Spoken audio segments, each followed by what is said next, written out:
Hey guys, welcome to target exam study point.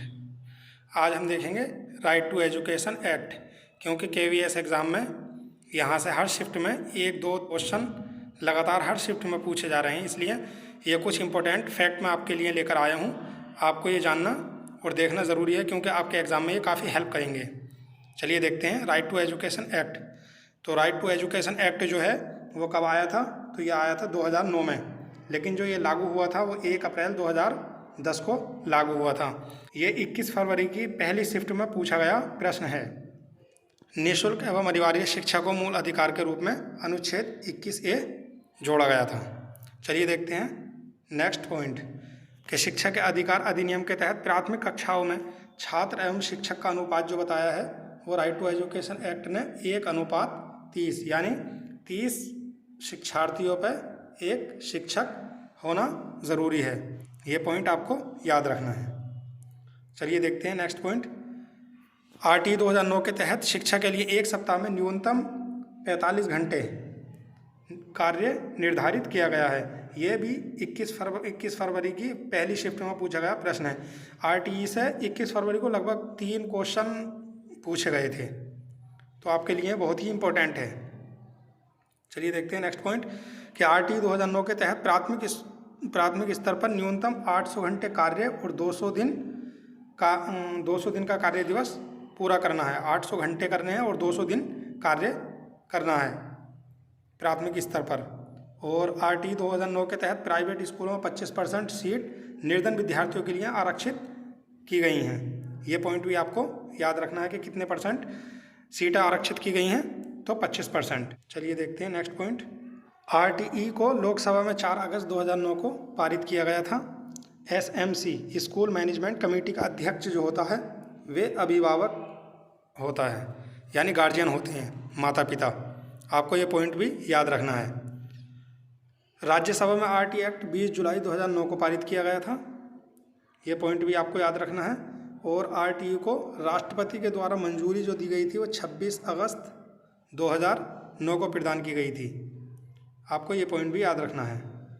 चलिए देखते हैं नेक्स्ट पॉइंट कि यदि प्राथमिक स्तर पर 150 से अधिक बच्चे हैं तो प्रधानाध्यापक एवं 5 शिक्षक का प्रावधान किया गया है RTE के अनुसार कि अगर 150 से अधिक बच्चे हों तो विद्यालय में एक प्रधानाध्यापक एवं 5 शिक्षक उस स्कूल में होना आवश्यक है। चलिए देखते हैं नेक्स्ट पॉइंट। RT 2009 के अनुसार उच्च प्राथमिक स्तर पर छात्र एवं शिक्षक का अनुपात जो बताया है वो 35:1 बताया है और प्राथमिक में 30:1 बताया है। दोनों को आपको याद रखना है। प्राथमिक में 30:1, प्राथमिक में 35:1। दोनों ही आपके लिए इम्पोर्टेंट हैं।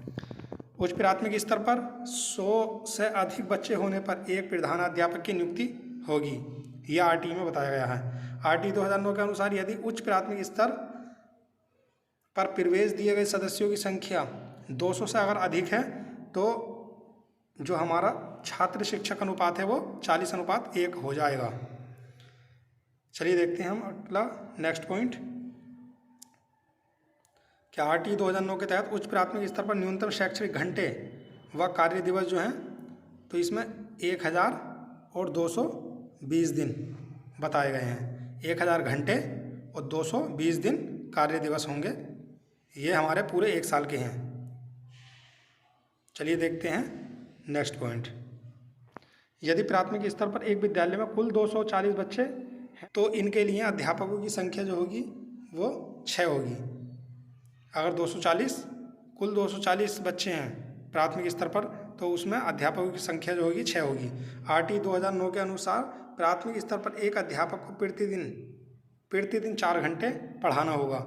ये मोस्ट इम्पोर्टेंट है, आप इसको याद रखें कि प्राथमिक स्तर पर एक अध्यापक को कितने घंटे पढ़ाना होगा रोज़, डेली हमें तो 4 घंटे पढ़ाना होगा।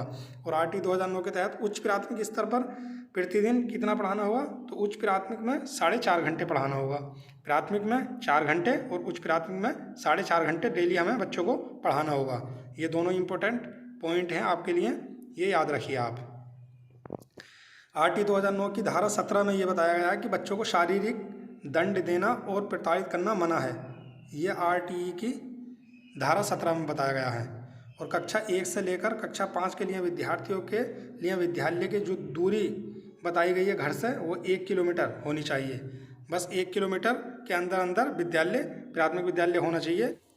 चलिए देखते हैं नेक्स्ट पॉइंट। कक्षा 6 से 8 के लिए ये दूरी 3 किलोमीटर बताई गई है।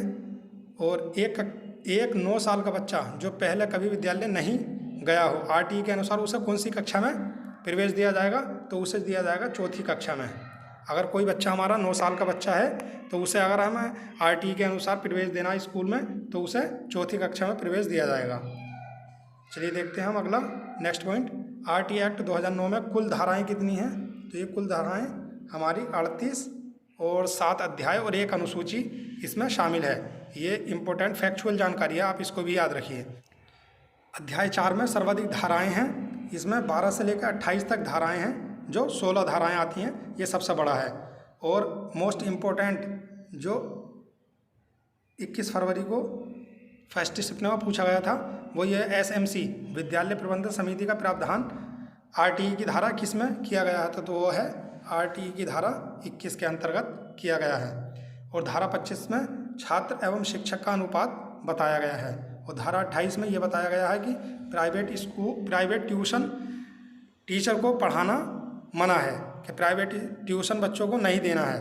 ये RTE की धारा 28 में बताया गया है।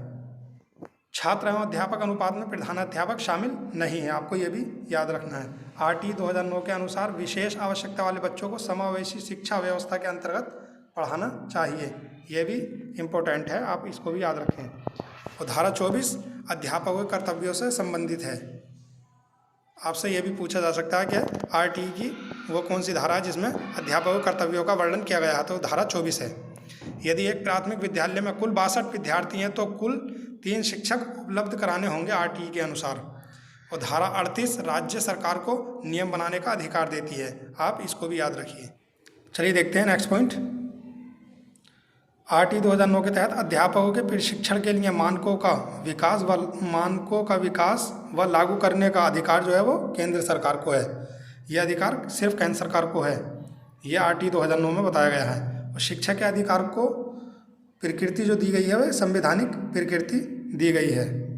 RTE 2009 के अनुसार विद्यालय प्राप्त अनुदान का 25% निःशुल्क व अनिवार्य शिक्षा पर व्यय होगा, आप इसको भी याद रखें। और एक और इम्पोर्टेंट जानकारी है कि जो हमारा निःशुल्क एवं अनिवार्य शिक्षा है, जो 6 से 14 वर्ष के लिए सामान्य बालकों के लिए होती है, तो वो जो है जो विशिष्ट बालक होते हैं, विकलांग बालक होते हैं, दिव्यांग बालक, तो उनके लिए वो क्राइटेरिया जो है 6 से 18 वर्ष का होता है, आप इसको भी याद रखिए। क्योंकि LDC एग्ज़ाम में पूछा गया था कि दिव्यांग बच्चों का निःशुल्क एवं अनिवार्य शिक्षा जो पाने का अधिकार है वो कौन सी उम्र से लेकर कौन सी उम्र तक है, तो 6 से लेकर 18 वर्ष बताया गया है। क्योंकि LDC एग्ज़ाम में जो क्वेश्चन पूछे गए थे वो KBS PRT में काफ़ी रिपीट हो रहे हैं, तो आप इनको भी याद रखिए। अगर वीडियो अच्छी लगी हो तो वीडियो को लाइक करें और चैनल को सब्सक्राइब करें। Thanks for watching.